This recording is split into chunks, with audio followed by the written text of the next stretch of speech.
এ কারণে আল্লাহর রাসূল বলেন, সালামতির জন্য তোমাদের বাচ্চা হইলে সাথে সাথে ডান কানে বাম কানে আযান দিবা, ইকামত দিবা।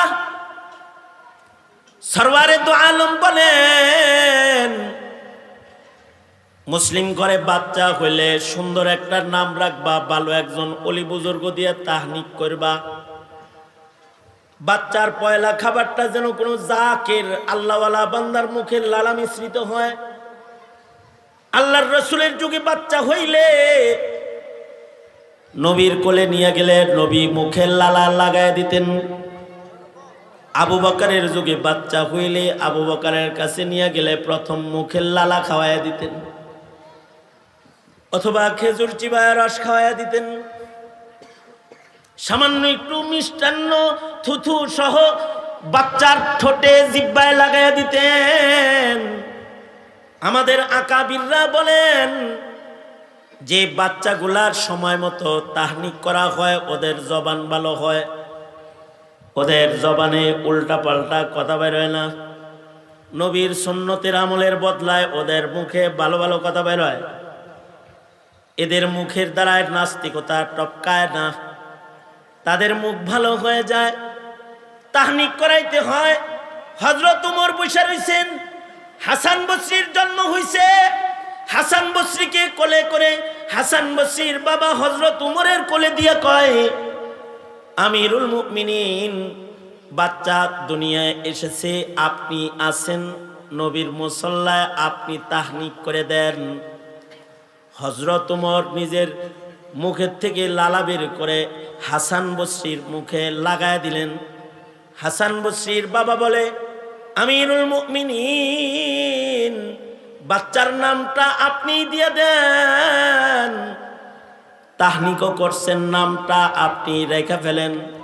হযরত ওমর বললেন, সাম্মুহু হাসানান ফাইন্নাহু হাসানুল ওয়াজহি, বাচ্চার চেহারাটা খুব সুন্দর, ওর নাম হাসান রেখে ফেলাও।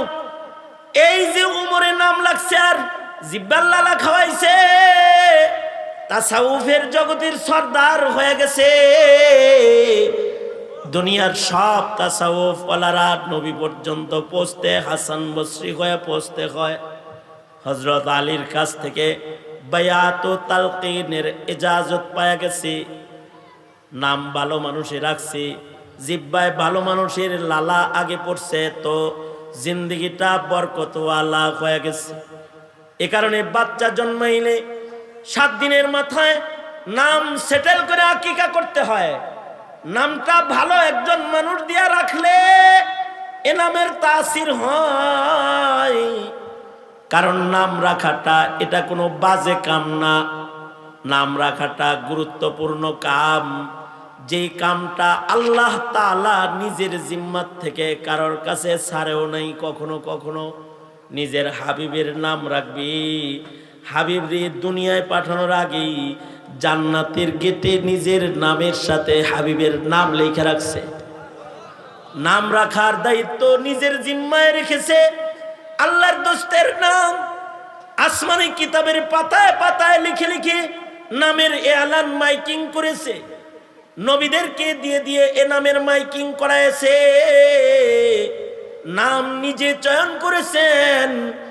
হযরত জাকারিয়া আল্লাহর কাছে বাচ্চা চাইলে আল্লাহ তাআলা বলে, ইন্নী নুবাশশিরুকা বিগুলামিন ইসমুহু ইয়াহইয়া, বাচ্চা দিলাম কিন্তু নাম রাখার মাতব্বরি তোমাকে দিলাম না। বাচ্চা আমি দিলাম, নামটাও আমি রেখে দিলাম। কারণ মানুষের নাম এটা বড় আজব একটা বিষয়। নাম ভালো হয় তো কাম ভালো হয়। এ কারণে ভালো মানুষের মুখ দিয়া নাম বের করতে হয়। আলহামদুলিল্লাহি ওয়া কাফা ওয়া সালামুন আলা ইবাদিহিল্লাযীনা ইসতাফা। أما بعد فأعوذ بالله من الشيطان الرجيم. بسم الله الرحمن الرحيم. والسلام علي يوم ولدت ويوم أموت ويوم أبعث حيا. وقال النبي صلى الله عليه وسلم من مات وهو يعلم لا إله إلا الله دخل الجنة. وقال النبي صلى الله عليه وسلم المرء مع من أحب أو كما قال عليه الصلاة والسلام. اللهم صل على محمد وعلى آل محمد كما صليت على إبراهيم وعلى آل إبراهيم إنك حميد مجيد. اللهم بارك على محمد وعلى آل محمد كما باركت على إبراهيم وعلى آل إبراهيم إنك حميد مجيد. আল জামিয়াতুল ফারুকিয়া হুসাইনাবাদ আয়োজিত মহতি ৩০তম দুদিনব্যাপী মাহফিলের প্রথম রজনী মোহতারাম সভাপতি, উপস্থিত হযরত বুজুর্গ উলামায়ে কেরাম, সম্মুখপানে সমবেত দিন প্রিয়, ইসলাম প্রিয়, দিনদার ইমানদার মুমিন মুসলমান ভাইরা, বুড়া বাবারা, যুবক ভাইরা, পর্দার আড়ালের মা বোনেরা,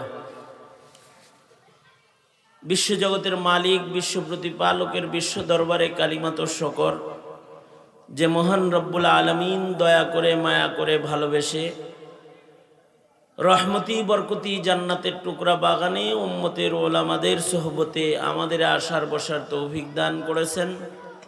এজন্যে কালিমাত শকর পড়ি, শুকরিয়া আদায় করি, জবান ছেড়ে ভক্তি ভরে সমস্বরে আওয়াজ করে মোহাব্বতে বলুন আলহামদুলিল্লাহ। বিকাল থেকে ওলামা হযরতগণ নুরানি নুরানি নসিহাত আপনাদেরকে করেছেন। বরকতের নিয়তে সূরা মারিয়ামের আয়াত আপনাদের সামনে পেশ করেছি, 2 জায়গা থেকে হাদিস পড়েছি। এগুলোকে সামনে করে বরকতের নিয়তে আকাবিরদের কিছু কথা আপনাদের কানে তাকরার করার ইরাদা, আল্লাহ তাআলা কিছু উপকারী কথা আপনাদের কানে পৌঁছাইবার তৌফিক দান করেন। আপনারা দোয়া করুন, বলুন আমিন। আল্লাহর কালামে এমন কিছু আয়াত আছে যে আয়াতগুলো মৌলিকভাবে আসলে এগুলো ছিল মানুষের কথা অথবা মাখলুকাতের কথা। আল্লাহ তাআলা সেইগুলোকে নকল করেছেন। সূরা নামলের ভেতরে পিপিলিকার কথা নকল করেছেন, আবার সূরা জিনের ভেতরে আল্লাহ তাআলা জিনদের কথা নকল করেছেন। কথাগুলো অন্য মাখলুকের, কিন্তু খালেক এই কথাগুলোকে পছন্দ করছেন। এটাকে নিজের কথা বানায় আবার মাখলুকাতের কাছে, মাখলুকদের কাছে অথবা মানুষের কাছে আল্লাহ তাআলা এটাকে পেশ করেছেন। ওহী বানায় আবার ওই কথাকে নিজের কথা বানায় মানুষের জন্য জমিনে নাজিল করেছেন। যেমন হযরত লুকমান আলাইহিস সালামের কিছু কথা যা উনি ওনার সন্তানদেরকে বলেছিলেন, নসিহত করেছিলেন। কথাগুলো মূলত লুকমান আলাইহিস সালামের মুখের নসিহত কথা। আল্লাহ তাআলা এই কথাগুলোকে পছন্দ করে নিজের কথা বানাইছেন। নিজের কথা বানিয়ে মাখলুকের কথা নিজে নিছেন, নিয়ে আবার খালেক মাখলুকের কাছে ওই কথাগুলোকে নাজিল করছেন, পেশ করছেন। আল্লাহর হাবিবের উপরে আল্লাহ তাআলা ওই কথাগুলোকে ওহী বানায়া জিবরাইল আলাইহিস সালামের মাধ্যমে নাজিল করছেন। জিন্নাতরা যখন আসমানে যাতায়াত বন্ধ হয়ে গেল, তো জিন্নাতদের মধ্যে আলোচনা যে আকাশের দরজা বন্ধ হইল কেন, আমরা আসমানে উঠতে পারি না কেন। তারা জমিনে ঘোরাফেরা শুরু করলো। একদল যাইতে যাইতে মক্কায় গিয়ে শুনে আল্লাহর রসুল ফজরের নামাজে কোরআনে কারীমের তিলাওয়াত করতেছেন। তো জিনেরা আল্লাহর নবীর কোরআনের তেলাওয়াত শুনলো। নামাজরত সরওয়ারে দু আলম নবী তিলাওয়াত করতেছেন। এই এই আপনি কি করেন? ফোন নিয়ে কি করতেছেন? কথা শুনেন। মোবাইলের ভিতরে ঢুকে রয়েছেন আপনি। ভাল না লাগলে যান গা আপনি। তাছাড়া এক কাম করেন, কারণ আপনার উপরে আমার নজর পড়তেছে। আমি কি অন্ধ হুজুর নাকি? দোনো হাত উপরে তোলেন, নাড়াচাড়া দেন, হাত নামান। এই যেমন আমার দিকে ছিলেন, ওইরকম আমার দিকে থাকেন। আর এক কাম করেন, বয়ান শুনেন, বাস খালাস। ইউটিউবে মেশিনে বহুত বয়ান আছে, ওগুলোতে আপনারা এই সরাসরি শুই না যে সওয়াবটা পাইবেন, সেই সওয়াব পাবেন না। কমাস কম আল্লাহ তাআলা যেহেতু বসাইছে, তো কিছু কথা শুনতে থাকেন। আমরাও খুব ব্যস্ত, এত ব্যস্ততার ভেতর দিয়ে সব ধরনের সমস্যা সব কিছুকে কোরবানি দিয়ে বসে আপনাদের সামনে কথা বলতেছি। আপনি কদর করতে হইব না? কদর না করলে তো আল্লাহ তাআলা আপনার উপরও অসন্তুষ্ট হইব। তাহলে ওরা কোরআনে কারীম নবীজির মুখে কোরআন শুনলো। ফজরের নামাজে আল্লাহর রসুল কোরআন পড়তেছেন। ওরা যায় ওদের নেতাদেরকে বলল, ইন্না সামিআনা কুরআনান আজাবা। জানো জানো, আসমানের দরজা বন্ধ হওয়ার কারণ পাইছি, একটা আশ্চর্য কোরআন আমরা শুনে এসেছি। তার মানে হলো কোরআন নাজিল হওয়ার কারণে আসমানের দ্বার বন্ধ হয়ে গেছে। এখন ওইদিকে আর কিছু শুনতে যাওয়ার সুযোগ নাই। জমিনে দামি দামি জিনিস আছে, জিনদের কথা, কিন্তু আল্লাহ তাআলা কথাটা নকল করলেন, নিজে নিয়ে গেলেন। আবার এটাকে আল্লাহ তাআলা আল্লাহর কথা বানায়া বন্ধুর কাছে পাঠায়া দিলেন। আমি আমার আলোচনার শুরুতেও এমন একটি আয়াত তেলাওয়াত করেছি, একটা বিশেষ মাকসাদকে সামনে করে, যে আয়াতের কথাগুলো আসলে প্রকৃত ঈসা আলাইহিস সালামের কথা, কিন্তু আল্লাহ তাআলা পয়গম্বরের কথাকে নিয়ে গেছেন, নিয়ে নিজের কথা বানায়, আবার রূহুল্লাহর কথাকে নিজের কথা বানায় হাবিবুল্লাহর কাছে আবার প্রেরণ করছেন। ঈসা আলাইহিস সালাতু ওয়াস সালাম জন্মের পরে অস্বাভাবিক কায়দায় আল্লাহ তাআলা ওনাকে কথা বলাইছিলেন, যেটা আসলে কথা বলার বয়স না। লাম ইয়াতাকাল্লাম ফিল মাহদি ইল্লা সালাস আও আরবা। দোলনার ভেতরে আল্লাহ কিছু বাচ্চাকে কথা বলাইছেন, কথা বলার বয়স হওয়ার আগে। তার ভেতরে হযরত ঈসা আলাইহিস সালাতু ওয়াস সালাম অন্যতম, যে পয়গম্বর ঈসা আলাইহিস সালামকে আল্লাহ তাআলা জন্মের সাথে সাথে মায়ের কোলে দোলনায় কথা বলাইছেন। দোলনার ভেতরে তিনি কথা বলেছেন। যেহেতু পয়গম্বরের জন্ম হইছে অস্বাভাবিক, বাপবিহীন জন্মাইছেন, এ কারণে অস্বাভাবিক কায়দায় কথা বলায়া পয়গম্বরের তহারাতকে আল্লাহ তাআলা সুস্পষ্ট করেছেন। আল্লাহ পাকের কুদরতকে জাহির করেছেন। বাপ ছাড়া মানুষ জন্ম হয় না, কিন্তু ঈসা আলাইহিস সালামকে আল্লাহ তাআলা বাপ ছাড়া জন্ম দিয়েছেন। দুনিয়ার নিয়ম হলো মানুষ জন্মায় বাপ থাকে মা থাকে, কিন্তু ঈসা আলাইহিস সালাম হলো কামাসালি আদম, বাবা আদমের যেমন বাপ নাই, ঈসা নবীরও বাপ নাই। যালিকা ঈসা ইবনু মারইয়াম, ওনার মা আছে কিন্তু ওনার বাপ নাই। পয়গম্বর যখন মার পেটে আসছেন তো মা চিন্তিত, বিয়ে হলো না, কোনো পুরুষ গায়ে স্পর্শ করলো না, বাচ্চা পেটে আসলো। আশ্চর্য বিষয়, মানুষের মাঝে, লোকের মাঝে বাচ্চা হইলে মুখ দেখাবো কিভাবে? লজ্জায় শরমে জঙ্গলে চলে গেছেন। জঙ্গলার ভেতরে বাচ্চা হইতেছে, গাছের নিচে। সেখানে কোনো নার্সিং ব্যবস্থা নাই। হযরত মরিয়মের পাশে কোনো সেবিকা নাই। বাচ্চা জন্মগ্রহণ করতেছে, কোনো দাইমা ওখানে নাই, দাদি নানি নাই বাচ্চা রিসিভ করার মতো। শুধু হযরত মরিয়ম বাচ্চা প্রসব করতেছেন। আর এই জন্মের সময়ে কেউ পাশে নাই, কিন্তু একজন সালামতির চাদর দিয়া হযরত মরিয়মকে ঢেকে রেখেছেন। তিনি হলেন আল্লাহ। কেউ নাই কিন্তু আল্লাহ আছেন। জন্মের দিনে তাকে আল্লাহ তাআলা সালামতি দিতেছেন। কোনো মানুষ লাগে না, কোনো দাইমা লাগে না, কিন্তু আজব ভাবে এত সহজ একটা জন্ম আল্লাহ তাআলা পয়গম্বর ঈসাকে দান করেছেন যে হযরত মরিয়ম টেরও পায় নাই যে বাচ্চা হইতেছি। আসানির সাথে ঈসা আলাইহিস সালাতু ওয়াস সালাম দুনিয়াতে আগমন করলেন। তিনি বলেন, সালামতি আমার জন্মের দিনে, সালামতি আমার মৃত্যুর দিনে, সালামতি হক আমার হাসরের দিনে। হযরত ঈসা আলাইহিস সালাতু ওয়াস সালাম মানুষের কাছে এটা বলতেছিলেন, জানো জানো আমি কে? আমি আল্লাহর বান্দা, আমি মরিয়মের ছেলে।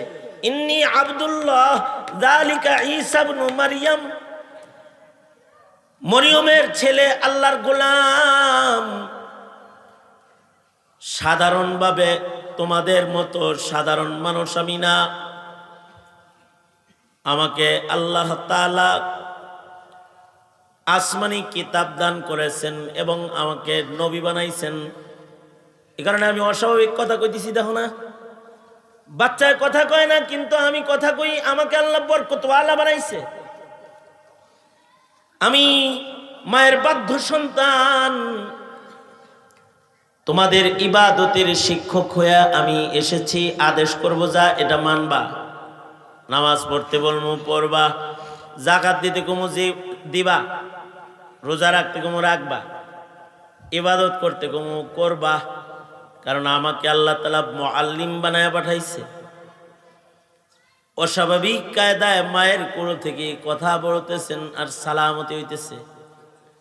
জন্মের দিনে ওনার সালামতি, ওনার মৃত্যুর দিনেও সালামতি।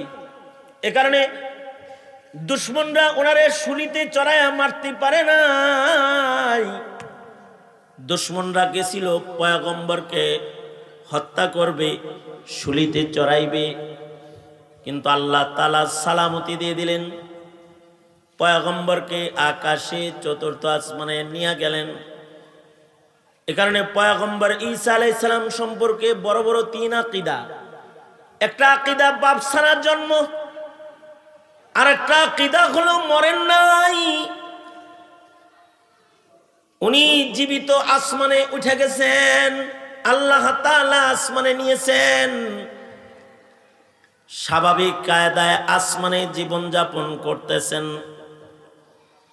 3 নাম্বার আকীদা নুজুল ঈসা, আকাশ থেকে আবার অবতরণ করবেন।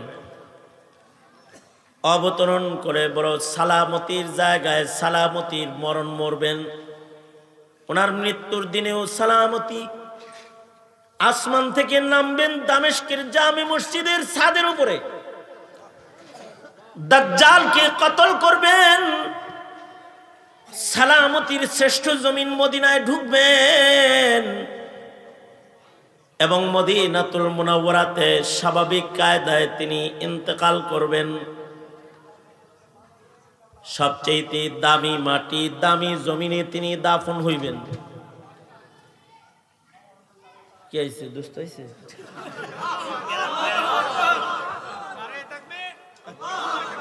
বলেন দুষ্ট।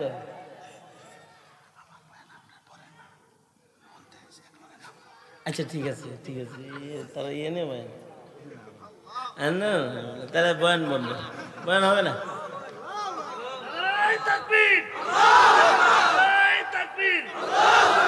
এই এরকম চাঁদের মতো চেহারা পিছনে থাকলে চলে, ঠিক না?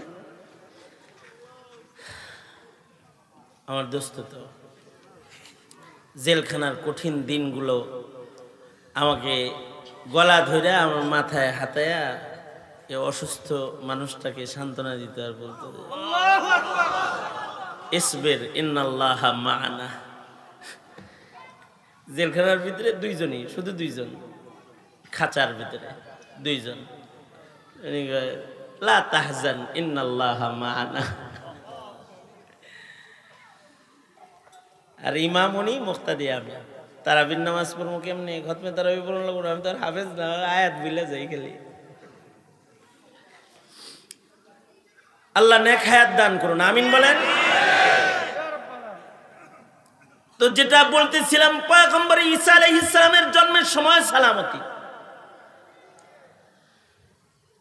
মৃত্যুর দিনে ওনার সালামতি। ওয়াসসালামু আলাইয়া ইয়াউমা উলিদতু ওয়া ইয়াউমা আমুতু ওয়া ইয়াউমা উবআসু হাইয়া।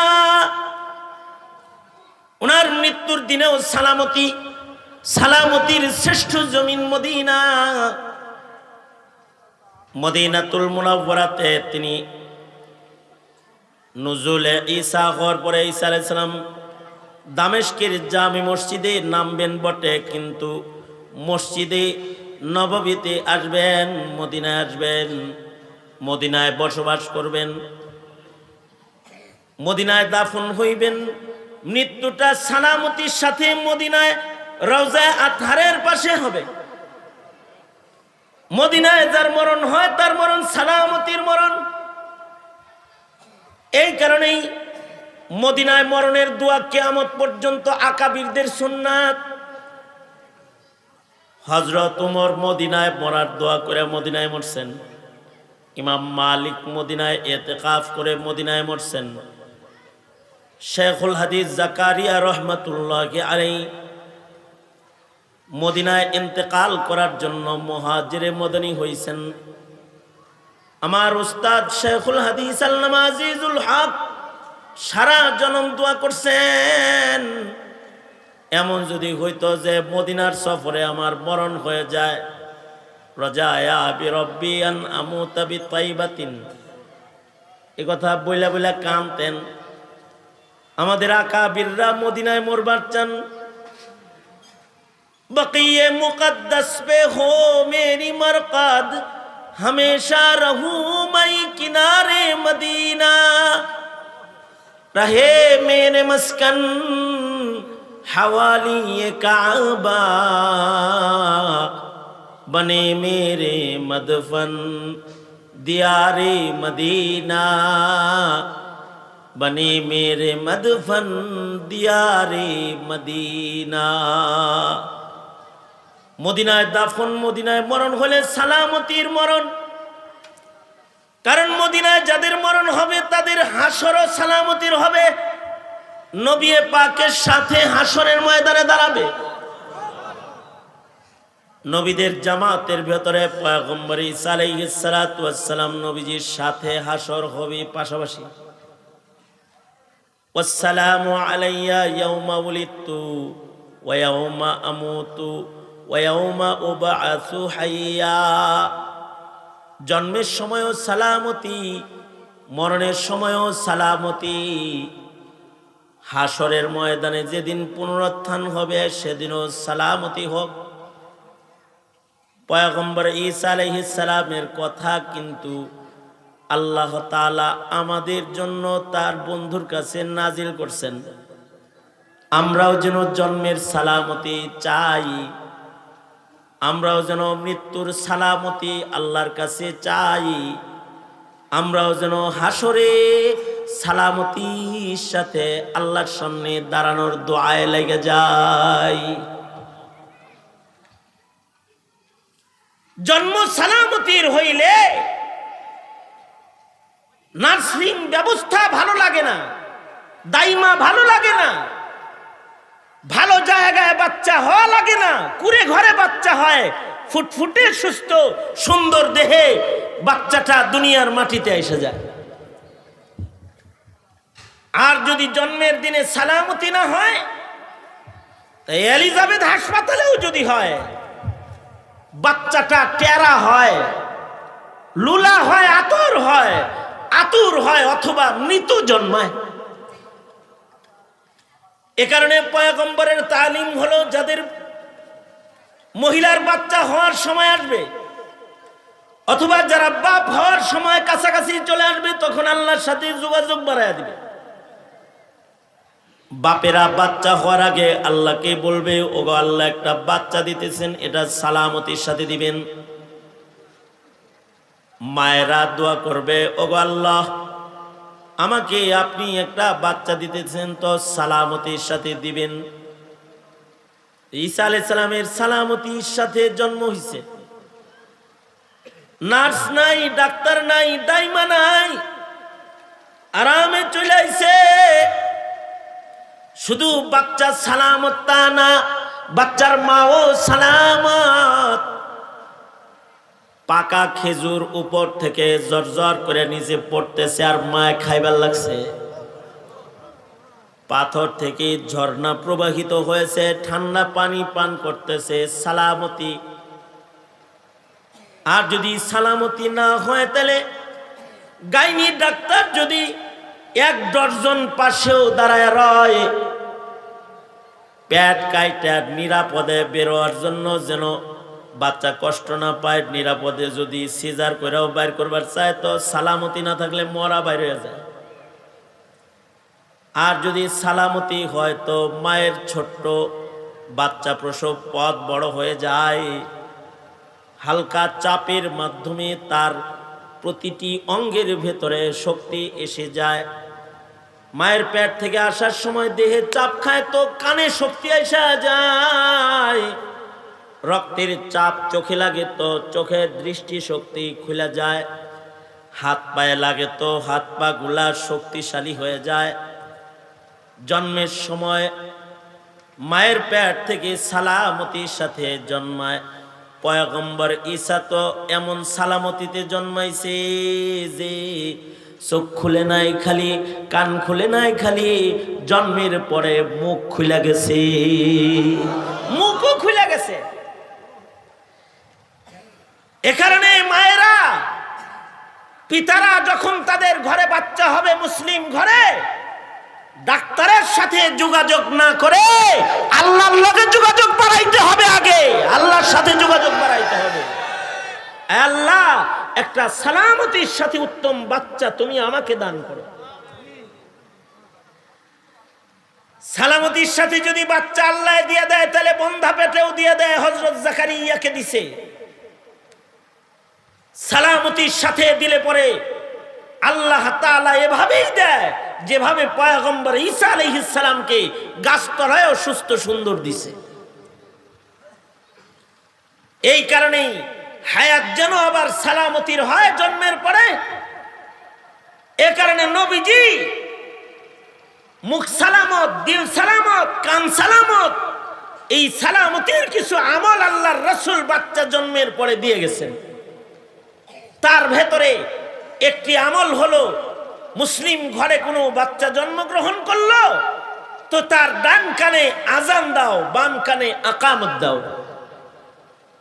তার জিন্দেগির পয়লা শব্দগুলো তার কানে তার রবের নাম আর তার রবের বিধানের খুলাসাতুল ইসলাম তার কানের ভেতরে বাজায় দাও। আল্লাহু আকবার বলেন, নবীর বিধান। এ কারণে মুসলিম ঘরে বাচ্চা জন্মগ্রহণ করলে 1 নাম্বার কাম হলো কানে আজান দাও। পেটের ভেতরে খাওন দেওয়ার আগে কানে আজান দাও, কানে আজান দাও। কেবল জন্মাইছে, এবার কানের ভিতরে আজান লাগাও, ইকামত লাগাও। তাফসীরে হাসান বসরীর ভেতরে হাসান বসরী রহমাতুল্লাহ আলাইহি লিখেছেন, যে মুসলিম সন্তানের ডান কানে আজান আর বাম কানে আকামত যত জলদি জলদি দেয়া হয় তত জলদি জলদি তার ভেতরে ইসলাম বসা যায়। কারণ হইল মুসলিম সন্তানের ডান কানে বাম কানে আজানের আমলটা করার সাথে সাথে হাসান বসরী লিখেছেন, আল্লাহ তাআলা নিজের জিম্মায় আল্লাহ তাআলা আল্লাহর কুদরতি কলম দিয়া এই বাচ্চার কলবের ভেতরে কালিমা লেখা দেয়। এ কারণেই মুফতি আমিনী রহমতুল্লাহ আলাইহি বলতেন, যখন কবির চৌধুরী বলল আজানের ধ্বনি তার কাছে বেশ্যার ধ্বনির মতো লাগে, মুফতি আমিনী বলেছিলেন, কবির চৌধুরী নেকাম্মা শয়তান, ওর কানে মুসলিম ঘরেও জন্ম হলে ওর বাপ মা মনে হয় আজান দেয় নাই, এ কারণে আজান ওর ভালো লাগে না। আর যার কানে আজান হয় ইকামত হয় তার কাছে তখন কলবের ভেতরে ইসলাম লেখা হয়, তো কালিমা লেখা হয়, তো ইসলাম তার সবচেয়ে পছন্দ দিন হয়, ইসলামের বিধান তার কাছে সবচেয়ে পছন্দিদা আমল হয়। এ কারণে হায়াত সালামতির বানাইবার জন্য 1 নম্বর আমল কানের ভেতরে আজান দিয়ে দাও। এই কারণে আজান খালি মুয়াজ্জিনে শিখলে হয় না, আজান হার বালেক পুরুষ নারী সবার শিখতে হয়। আমাদের দেশে তো খালি মুয়াজ্জিনে আজান শিখে, মুসল্লিরাও শিখে না।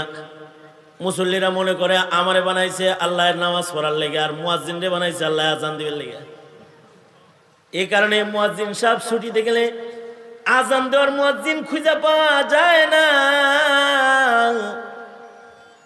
আজব জগৎ নামাজ পড়ে কিন্তু আজান দেওয়া জানে না, আজব মুসলমান নামাজ পড়ে একামত দেওয়া জানে না। অথচ নারীরাও একামত শিখতে হবে, আজান শিখতে হবে। কেন? মুয়াজ্জিনি করার লেগা। নারীরা প্রধানমন্ত্রী হইতে পারলেও মুয়াজ্জিন হইতে পারবে না, ইমাম হইতে পারবে না। দুনিয়ার কোন জায়গায় কিয়ামতের আগে কোন নারীরে মুয়াজ্জিন বানানো হবে না, ইমাম বানানো হবে না। কিন্তু তারপরেও নারীদেরকে আজান শিখতে হবে, একামত শিখতে হবে। এই জন্য শিখতে হবে, চাকরির জন্য না, জামাতেরটা দেওয়ার জন্য না।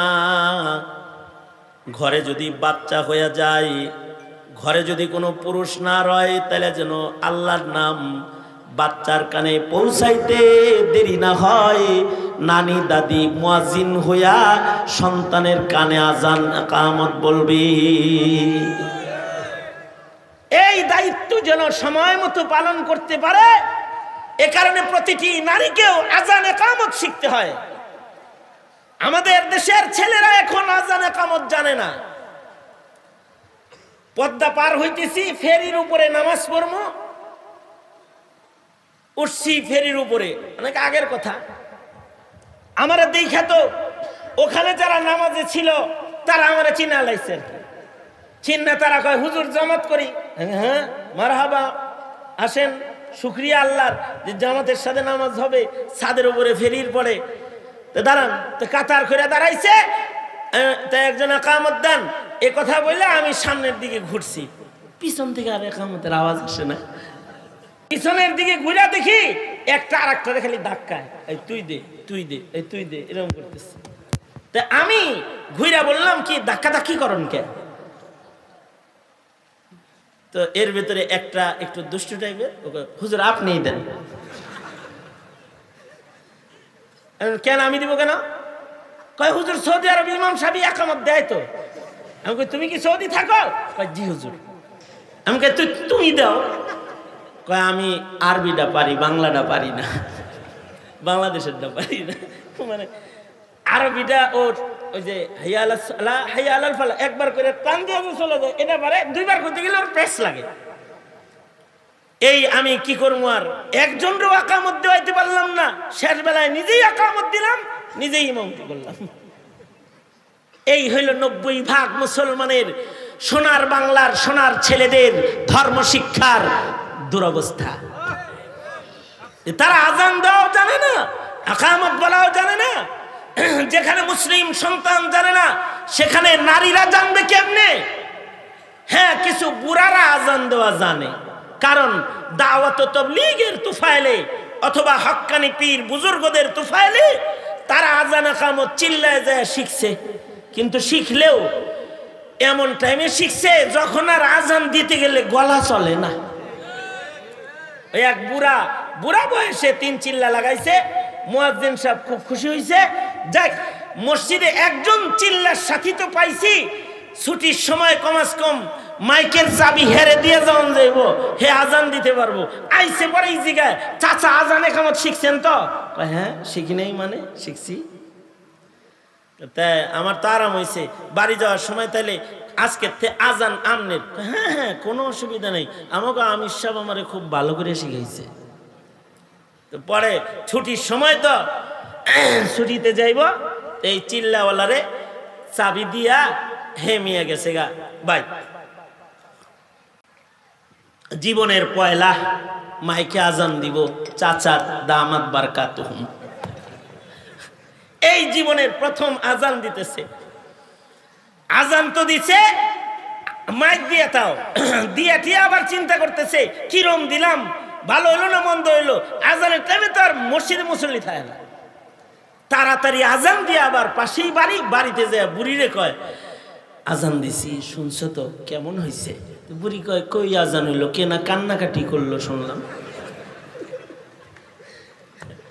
এমন টাইমে আজান শিখছে, যখন আজান দিলেও আজান হয় না, এটা কান্না হয়। এই সময় আজান শিখছে। এ কারণে প্রতিটি বালক বালিকাকে ছেলেবেলায় তাকে আজানের তালিম, ইকামতের তালিম দিতে হয়, কারণ এই শব্দগুলো উচ্চারণের মাধ্যমে মুসলিম সন্তানের কলবের ভেতরে ইসলাম ঢুকানো হয়, কালিমার সিল মারা হয়। আল্লাহু আকবার জোরে করে বলেন, সিল মারা হয়, কালিমার সিল মারা হয়। এ কারণে আল্লাহর রাসূল বলেন, সালামতির জন্য তোমাদের বাচ্চা হইলে সাথে সাথে ডান কানে বাম কানে আজান দিবা, ইকামত দিবা। সরওয়ারে দু আলম বলেন, মুসলিম ঘরে বাচ্চা হইলে সুন্দর একটা নাম রাখবা, ভালো একজন ওলি বুজুর্গ দিয়ে তাহনিক করবা।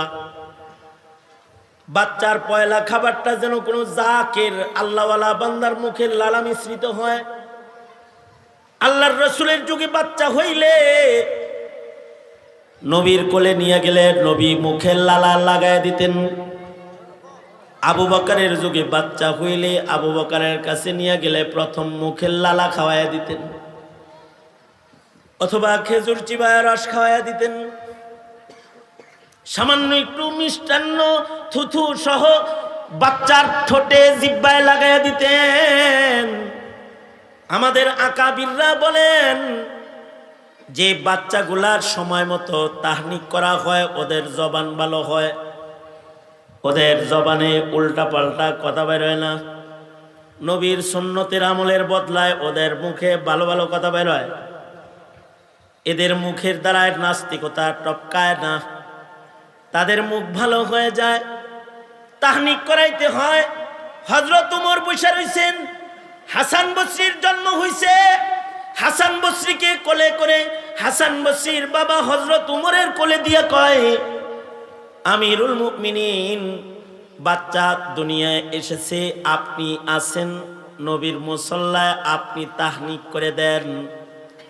হযরত ওমর নিজের মুখের থেকে লালা বের করে হাসান বসরির মুখে লাগায় দিলেন। হাসান বসরির বাবা বলে, আমিরুল মুমিনিন, বাচ্চার নামটা আপনি দিয়ে দেন। তাহনিকও করছেন, নামটা আপনি রেখে ফেলেন। হযরত ওমর বললেন, সাম্মুহু হাসানান ফাইন্নাহু হাসানুল ওয়াজহি, বাচ্চার চেহারাটা খুব সুন্দর, ওর নাম হাসান রেখে ফেলাও। এই যে ওমরের নাম লাগছে আর জিহ্বার লালা খাওয়াইছে, তাসাউফের জগতের সর্দার হয়ে গেছে। দুনিয়ার সব তাসাউফ ওয়ালারা নবী পর্যন্ত পৌঁছতে হাসান বসরি হয়ে পৌঁছতে হয়। হযরত আলীর কাছ থেকে বায়াত ও তালকিনের ইজাজত পায়া গেছে।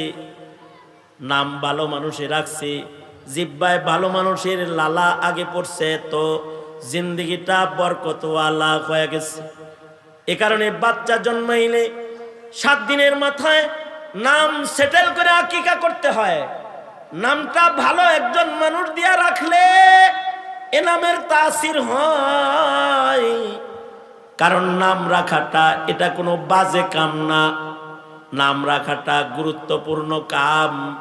যেই কামটা আল্লাহ তাআলা নিজের জিম্মাত থেকে কারোর কাছে ছাড়েও নাই। কখনো কখনো নিজের হাবিবের নাম রাখবি। হাবিব রে দুনিয়ায় পাঠানোর আগেই জান্নাতের গেটে নিজের নামের সাথে হাবিবের নাম লেখা রাখছে। নাম রাখার দায়িত্ব নিজের জিম্মায় রেখেছে। আল্লাহর দোস্তের নাম আসমানি কিতাবের পাতায় পাতায় লিখে লিখে নামের এলান মাইকিং করেছে। নবীদেরকে দিয়ে দিয়ে এ নামের মাইকিং করাইছে। নাম নিজে চয়ন করেছেন। হযরত জাকারিয়া আল্লাহর কাছে বাচ্চা চাইলে আল্লাহ তাআলা বলে, ইন্নী নুবাশশিরুকা বিগুলামিন ইসমুহু ইয়াহইয়া, বাচ্চা দিলাম কিন্তু নাম রাখার মাতব্বরি তোমাকে দিলাম না। বাচ্চা আমি দিলাম, নামটাও আমি রেখে দিলাম। কারণ মানুষের নাম এটা বড় আজব একটা বিষয়। নাম ভালো হয় তো কাম ভালো হয়। এ কারণে ভালো মানুষের মুখ দিয়া নাম বাইর করতে হয়। কিন্তু আজব জমানা, আগের যুগে বাচ্চা হইলে হাবিবুল্লাহ সাহেবের কাছে যাইতো, খালিদ সাহেবুল্লাহর কাছে যাইতো, মাদ্রাসার মোহতামিম সাহেবের কাছে যাইতো, আহসানুল্লাহ কাসিম সাহেবের কাছে যাইতো, বড় বড় বুজুর্গদের কাছে যায় বাচ্চার নাম রাখতো। এখন আর ইমাম সাহেবের কাছেও যায় না, বুজুর্গদের কাছেও যায় বাচ্চার নাম আনে না। এখন আসছেন আল্লামা গুগল দামাত বারকাতুহুম, ওনার কাছে সব চলে যায় আর ওনার কাছে নাম চায়। উনি যে নাম ডেলিভারি দেয় সেই নামটা মৌলবীরে শোনায় রেখালায়। এখন আর নাম ভালো মানুষের মুখ দিয়া বাইর করা হয় না।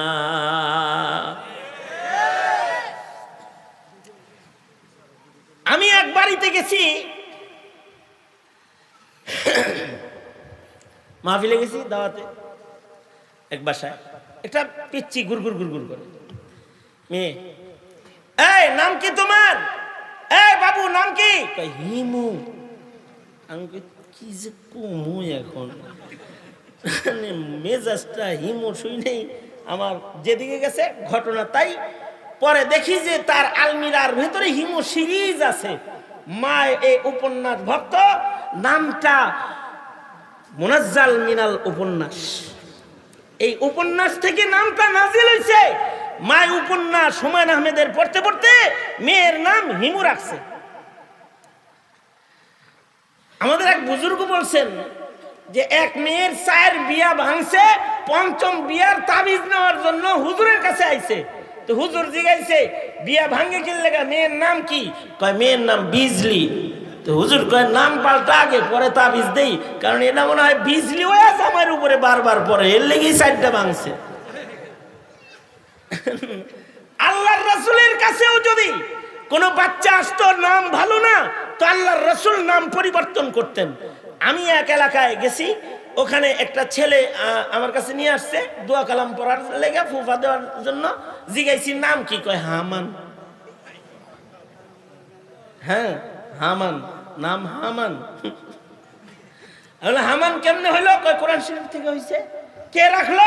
কয় বাচ্চার দাদি রাখছে। উনি কোরআন শরীফ খুব পড়ে।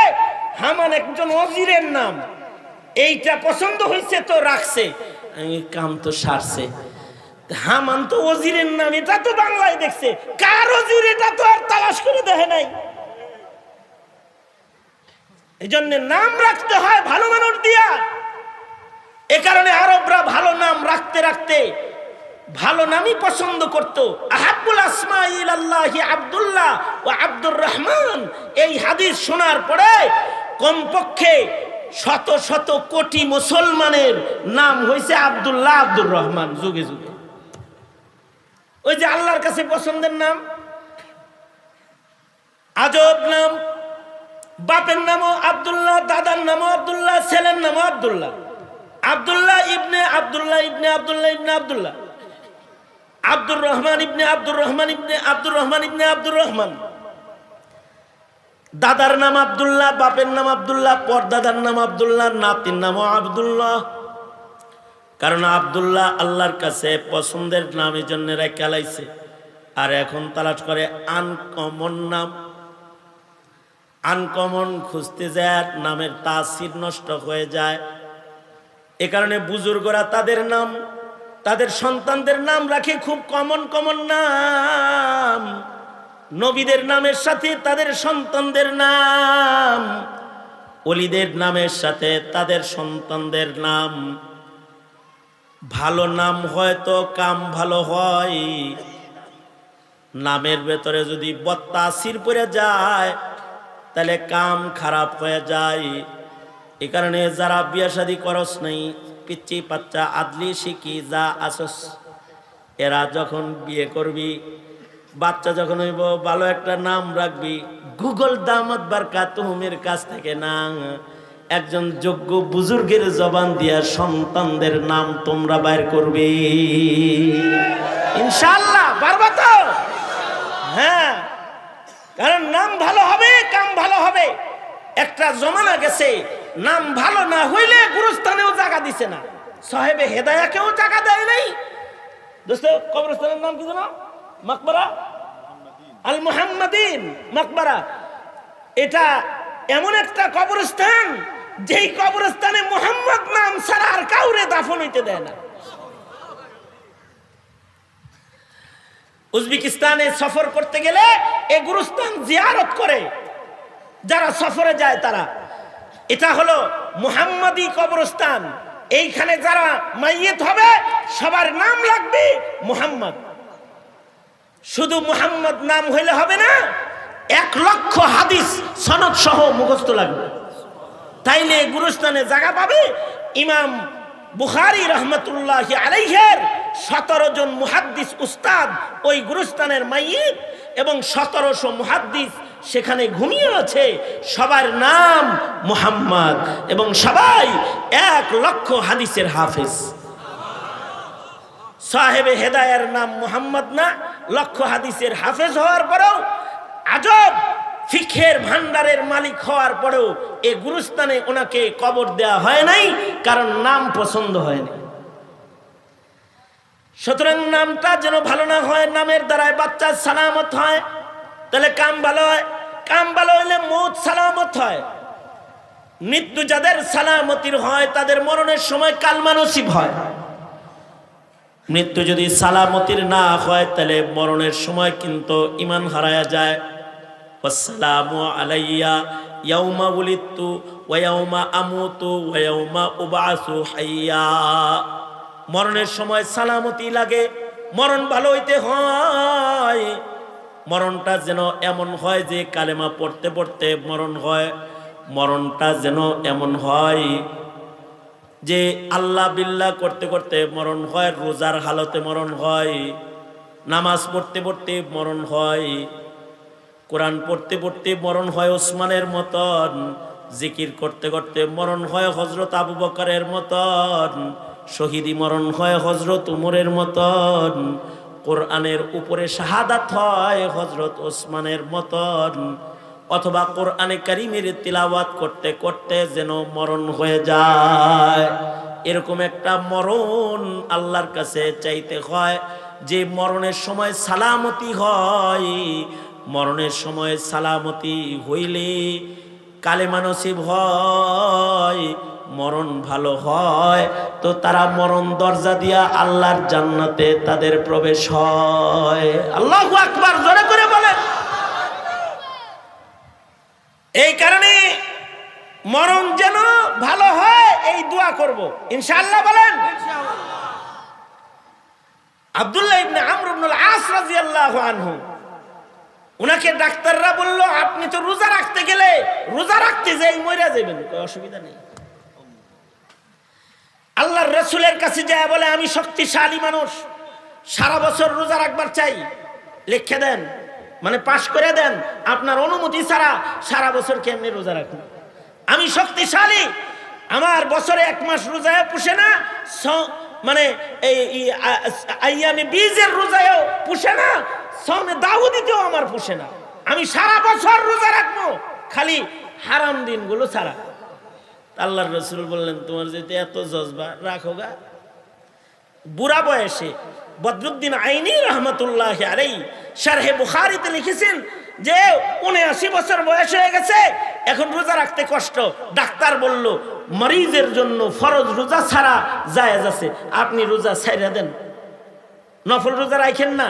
উনি বললেন, নফল রোজা এটা আল্লাহর রাসূলের কাছ থেকে দস্তখত করানো রোজা, এটা আমলের ভেতরে তাবদীল আসবে না, ভাটা আসবে না, জোয়ার আসবে আর বারান যাইব নাকি, হে কথা কোন ডাক্তার সাহেব, রোজা ভাঙতাছি না। বদরুদ্দিন আইনি রহমতুল্লাহ আলাইহি বলেন যে এ আব্দুল্লাহ ইবনে আমর ইবনুল আস যখন মারা গেছে, মরার সময় রোজা ছিল, রোজার হালতে মারা গেছে, রোজার হালতে মারা গেছে। রোজার হালতে মরণ হয়, ভালো মরণ হয়, কম যদি কোরআন পড়তে পড়তে মরণ হয়, অথবা যদি কালেমা পড়তে পড়তে মরণ হয়, তাহলে মরণটা ভালো হয়। রাসূল বলেছেন, যারা মরার আগে কয় লা ইলাহা ইল্লাল্লাহ, সাথে সাথে মইরা জান্নাতে চলে যায়। জমানার একজন বুজুর্গ ছিলেন, যিনি হাদিস পড়তে পড়তে একেবারে মরণের হাদিস পড়ে মরে গেছে, আবু যুরআ রাজি রহমতুল্লাহি আলাইহি, অনেক বড় মুহাদ্দিসের নাম। ওনার এক ছাত্র খালি হাদিস মুখস্থ করতে যায়, কয় আনাবি জুরা আনাবি জুরা আনাবি জুরা, বই কয় কার নাম লও, আমারে বিয়ে করছে, আমার নাম তো একবারও কও না। কয় উস্তাদের নাম লই, কয় এতবার উস্তাদের নাম লইতে হয়নি। তা আবু জুরা খালি কও, কয় এই জন্যে উস্তাদের নাম লই, উস্তাদের লাখ লাখ হাদিস মুখস্থ। লাখ লাখ হাদিস মুখস্থ এত সোজা কথা নাকি? কয় আমার উস্তাদের যদি 1 লাখ হাদিস মুখস্থ না থাকে, তাহলে তুই 3 তালাক। রাগে বলে বলাইছি, উস্তাদের 1 লাখ হাদিস মুখস্থ না থাকলে 3 তালাক। নিজের তালাককে উস্তাদের ইলমের সাথে লটকায়া দিছে। এবার মাথা যখন ঠান্ডা হয়েছে, তখন চিন্তা করে, যদি 1 লাখ হাদিস মুখস্থ হুজুরের না থাকে, তাহলে তো আমার বউ হারায় গেছে, বউ তালাক হয়ে গেছে। তাহলে সকালবেলায় যায় কয়, উস্তাদজি রাগে তো বিবিরে কইছি, আমার উস্তাদ 1 লাখ হাদিস মুখস্থ না জানলে তুই 3 তালাক। ওগো উস্তাদজি, আপনার কি আসলে 1 লাখ হাদিস মুখস্থ আসেনি? আবু যুরআ রাজি বলে, যাও নিশ্চিন্তে ঘর সংসার করো, তোমার উস্তাদের 1 লাখ না 6 লাখ হাদিস সনদ সহ মুখস্থ আছে। আবু যুরআ রাজির ছাত্র হলেন ইমাম আহমদ বিন হাম্বল রহমতুল্লাহি আলাইহি, ওনার ছাত্র আলী ইবনুল মাদনী, ওনার ছাত্র ইয়াহইয়া ইবনে মাঈন, যারা ইমাম বুখারী রহমতুল্লাহ আলাইহির উস্তাদ, তাদের উস্তাদ হলেন আবু যুরআ রাজি। মৌতের সাকারাত যখন শুরু হইছে, ওনার ছাত্ররা চতুর্দিক দিয়া বইসা কোরআন পড়তেছে আর হাদিস পড়তেছে, কালিমা পড়তেছে। আশ্চর্য, আবু যুরআ রাজি মৃত্যুর আগ দিয়ে নাড়াচাড়া দিয়ে উঠছে, উইঠা নিজের সনদে হাদিস পড়া শুরু করছে।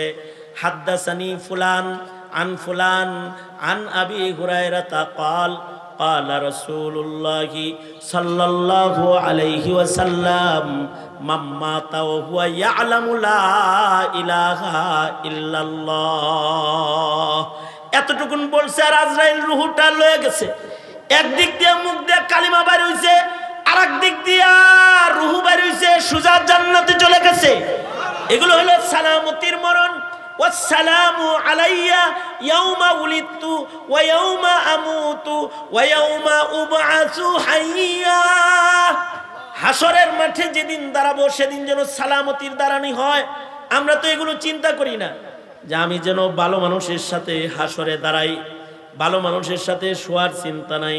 কিন্তু হযরত উমরের চিন্তা, মদিনায় শোয়ার, শেষ বেলায় যেদিন মরতেছেন তার আগের দিন উম্মুল মুমিনিনের কাছে খবর পাঠাইছে, আব্দুল্লাহ যাও উম্মুল মুমিনিনকে বলো, ওনার কবরের যে জায়গাটা হুজরায়ে আয়েশায় উনি রেখেছেন, আমার কবর জগতে বড় ডর লাগে।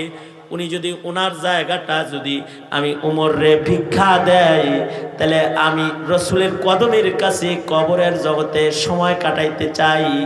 ওই জায়গাটা আমার নসিব হইলে জায়গাটা নিরাপদ জায়গা হবে। ভালো জায়গা কামনা করছেন, আর তুমি নাস্তিকের লোকে শুইতেছো না, মোরতাদের লোকে শুইতেছো, কোনো সময় চিন্তাও করো না। আরে দোয়া করতে হয়, ওগো আল্লাহ আমার কবর যেন একজন হাফেজের সাথে হয়, ওগো আল্লাহ আমার কবর যেন একজন আলেমের সাথে হয়, ওগো আল্লাহ আমার কবর যেন একটা ওলির গুরুস্থানে হয়। কারণ কোন গুরুস্থানে যদি কোনো ওলি ঘুমায় থাকে, একজন জামাইয়ের কারণে, বরের কারণে যেমন 500 মানুষে মুরগার রান খাওয়ানো হয়, কখনো কখনো একটা গুরুস্থানে একজন ওলি ঘুমায় থাকলে তার কারণে ওই গুরুস্থানের সকলকে জান্নাতের মেহমানদারি করা হয়। তবে এরকম তো কবর পাওয়া সম্ভব নয় এত, তাইলে কি আল্লাহর রাসূল বলে অসুবিধা নাই, কবর দূরে হইলেও কলব দূরে রাখো না। কবর কলব, ওনো 3 অক্ষর এনেও 3 অক্ষর, কবর দূর কিন্তু কলবে কাছাকাছি হয়ে যাও। আল মারউ মান আহাব মা মান আহাব্বা, যার সাথে যার কলবের টান থাকবে সে তার সাথে হাসরের মাঠে দাঁড়াবে। এ কারণে মৌলবীদের সাথে কলবের দূরত্ব রাখা যায় না, মৌলবীদেরকে জেলে রাখা যায় না, দিলে রাখতে হয়, দিলে রাখতে হয়, দিলের ভেতরে ঢুকায় রাখতে হয়। মৌলবীকে জেলে রাখা যায় না, কারণ মৌলবীকে কেউ যদি দিলে রাখে তাহলে মৌলবীর লগে হাসর হয়। আল্লাহু আকবার জোরে বলেন, হাসর মৌলবীর লগে হয়। সুতরাং এই মাদারিস, এই উলামা হযরত, এদের সাথে কলবের সম্পর্ক ইনশাআল্লাহ বলেন আজীবন আমরণ ইনশাআল্লাহ। আল্লাহ ওয়াদা করিতেছি আলেমদের সাথে ভালোবাসা রাখবো, আলেমদের সাথে মুহাব্বত রাখবো, দুশ্মনী রাখবো না, কলবের দূরত্ব রাখবো না। চিল্লা এখন ইনশাআল্লাহ, চিল্লা এখন ইনশাআল্লাহ। কলবের দূরত্ব যে নাই এটা প্রমাণ করার জন্য আজকে আবার একটু সৎকার আমল করেন আমার লাগে। জোরে কোন বিসমিল্লাহ, আরো জোরে, জোর হলো না, এই হাত মুঠ করেন, এবার পকেটে ঢুকান। কলবের মিল থাকলে জোর কইরেই টেহা ভাঙ্গে, কয় দোস্ত এক